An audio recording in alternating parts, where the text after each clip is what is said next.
Je, mume wako anasema wewe ni nani? Watoto wako wanasema wewe ni nani?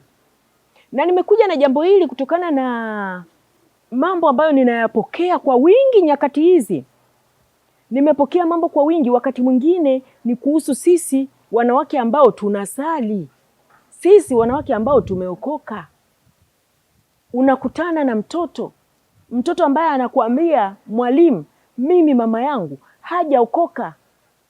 Unamwambia, wewe mbona mama yako mimi namfahamu ameokoka? Anakuambia, hapana, mimi mama yangu hajaokoka mwalimu. Mama yangu hawezi kuwa ameokoka. Unamuuliza mtoto, kwa nini unasema hivyo wakati nakueleza mama yako tunamjua na wewe unanifahamu na mimi nakufahamu? Anakuambia, mama yangu mimi analaani. Anaweza akakupa maneno ya laana mpaka ukashangaa, na ni kawaida mara kwa mara. Mama yangu mimi hana uwezo wa kusamehe kitu kilichomuumiza, hasamehe. Mama yangu mimi ni mtu mwenye uchungu wakati wote. Hii habari ya kwamba uchungu ni dhambi, hii habari ya kwamba furahini siku zote, mama yangu ni habari ambayo anawafundisha nyinyi kanisani. Nyinyi ndo anawafundisha. Lakini yeye ni mtu mwenye uchungu, ni mtu mwenye hasira, ni mtu anayelaani, hajui kubariki. Ni mtu ambaye hana heshima. Hata baba yangu simuoni akimheshimu. Anaweza akamjibu tu hata mbele yetu mpaka si wenyewe tunajisikia vibaya. Mama yangu mimi ni mtu wa aina hiyo.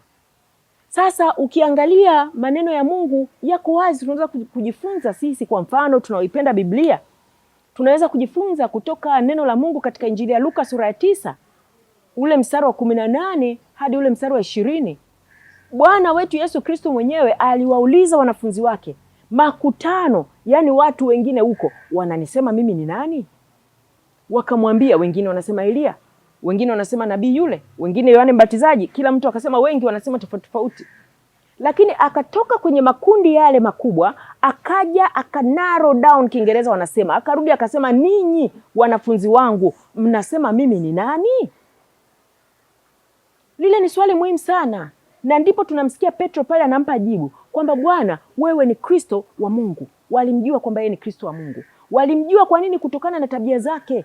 Na tabia ni nini? Ni vile vitu ambavyo unavifanya mara kwa mara, wakati mwingi unavirudia rudia, vile vile ndio tabia zako. Na tabia zako zitatuambia wewe ni nani. Biblia iko wazi sana. Inasema, kwa matunda yao mtawajua.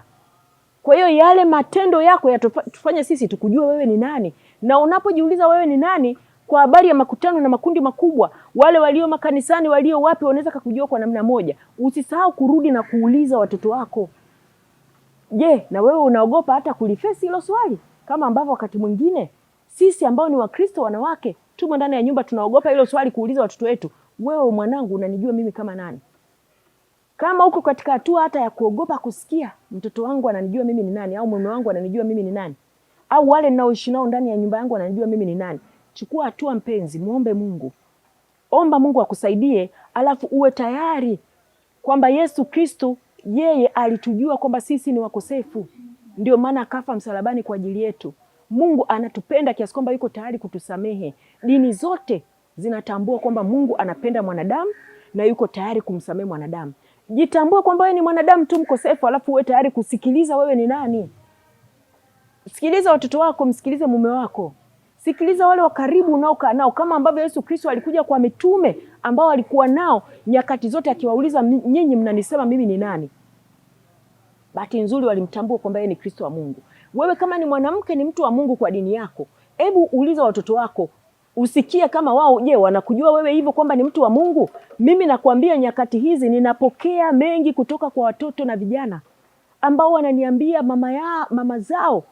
mama zao ni vimeo. Hata wale mama zao wanaonekana wanajulikana huko ni watu wa Mungu sana, lakini watoto wao wanasema mama yangu ni kimeo kikubwa sana. Mama yangu hajaokoka. Mama yangu hata sio Mkristo, hata Ukristo mimi siwezi kumweka kwenye kundi la Wakristo. Kwa hiyo wewe unaweza kuwa mwanamke unafuatana na mimi, umeokoka, unajijua kwamba wewe umeokoka, unajijua kwamba wewe ni kiongozi sijui wa kundi gani katika nyumba ya ibada, kundi kiongozi wa namna fulani, namna yote ambayo mwenyewe unajijua. Lakini unaweza ukashangaa mtoto wako anatamka kwamba wewe hata Ukristo hauoni hata Ukristo kwako. Kuna mtoto aliniambia kwamba ameishi na mama yake kama kiongozi katika dhehebu la dini, lakini ni mpaka pale alipokuja kuondoka nyumbani kwenda sekondari ndo alijifunza Ukristo ni nini, kwa sababu alikosa kabisa mazingira ya kujifunza Ukristo ni nini akiwa na mama yake, kutokana na tabia zinazojitokeza. Na wakati mwingine anasema alifikia mahali pa kutamani kunywa sumu kutokana na machungu aliyokuwa anayapata toka kwa mama yake, na mama yake hayajui hayo, na mtoto anasema hawezi kumwambia mama yake, na mama yake hayuko tayari kusikia, kwa sababu na yeye kwa namna fulani anajua kwamba hawezi kupokea hayo mambo, kwa sababu huwa hayuko tayari kujitambua yeye ni mkosaji, kujitambua kwamba anahitaji wakati mwingine kubadilika. Kwa hiyo mimi nataka nikutie moyo, unaweza kuwa kiongozi wa dini.